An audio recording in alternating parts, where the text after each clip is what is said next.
So maybe talk a little bit about how, if someone's listening to this, how they can begin to, without maybe having access to going to a Daybreaker or even just going to a meetup like meetup.com. When I first moved to New York City, that's actually how I met my friends. Like I went to meetup.com. I was new, same thing, from Toronto, moving to New York first time, had no idea. No, I knew no one.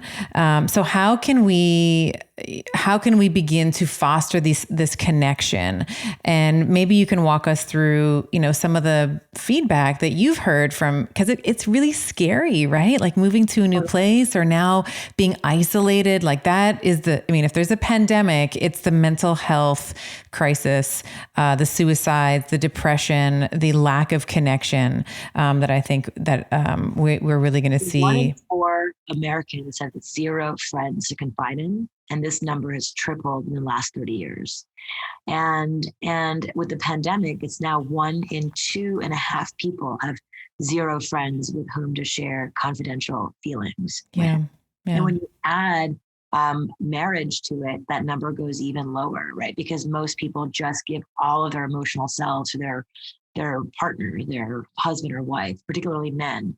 And so we're living in an extremely, extremely scary time. And also having poor social connection is as harmful to your physical health as being an alcoholic, and twice as harmful as obesity. So literally there's all of these wildly scary stats around what loneliness can do. Suicide rates are through the roof right now. Opioid epidemic is through the roof. And gun violence, all these things ladder down to I don't belong, right? So belonging is the most important thing to cultivate. It's not a thing to do, once I got to get the job, once I have the romance, let me then focus on my community. Community is the first thing to focus on, and how you do it is by first getting to know yourself, right? So in my book, I had the first half of the book is about going in. I did this for myself when I turned 30 and I looked at myself in the mirror. This is when I lost myself, my path in my 20s. And I was like living for the tabloids and being cool and like wanting to be like what society wanted me to be like and not following my authentic truth. So I sat down at 30th birthday and I just said, who am I, Radha? Like, who do I want? Like, what are the qualities that I want in a friend? What are the qualities I don't want in a friend? I wrote down 3 columns. This is in my book, actually, as an exercise. But column 1 is, what are the qualities I'm looking for in a friend? What are the qualities I don't want in a friend? What are the qualities that I need to embody so that I can attract the friends that I want? So, what are the things that I value today? I did a via chart. What are the things I value today in my life? What are the things I'm interested in exploring, like you did on Meetup? What are the things that I'm good at? What are my abilities that I can bring to a community? Maybe I'm great at creating spaces for people. Maybe I'm great at bringing instruments or candles somewhere. Maybe I'm great at cooking for people. Maybe what are my skills that I can bring to a community that I can then begin to just unpack in my own life that brings me joy. And then we'll go out and find the community. Let's excavate how we're showing up. What does our energy look like? I have several exercises that talk about your energy. Like, how is your energy when you show up at places? Are you withdrawn? Are you excited, enthusiastic? Are you shit talking? What's your vibe?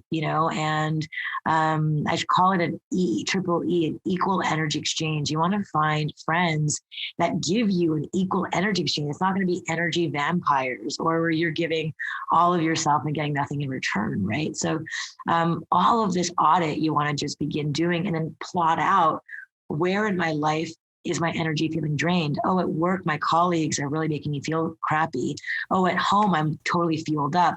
Maybe it's time for me to change my jobs or create an environment and be the change in my office to create an environment where there's a better energy. So that audit initially in yourself is so important, because then the going out part of going to meet up and doing what I call the 4 phases of community, where you start out on the exploratory phase on the outside of the bullseye, and you're just exploring all these communities that you're interested in connecting with.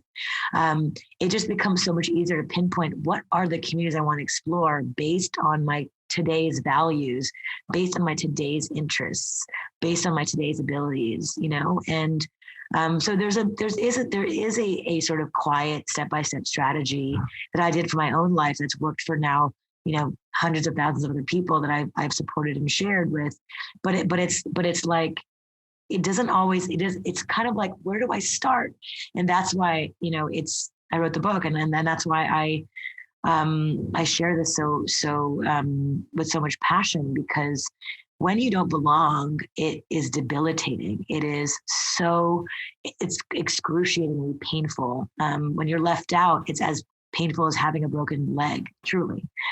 Studies have shown. So for me, like, helping people experience sense of belonging the way I came around from I don't belong at 30 it took me 3 years to really find my tribe.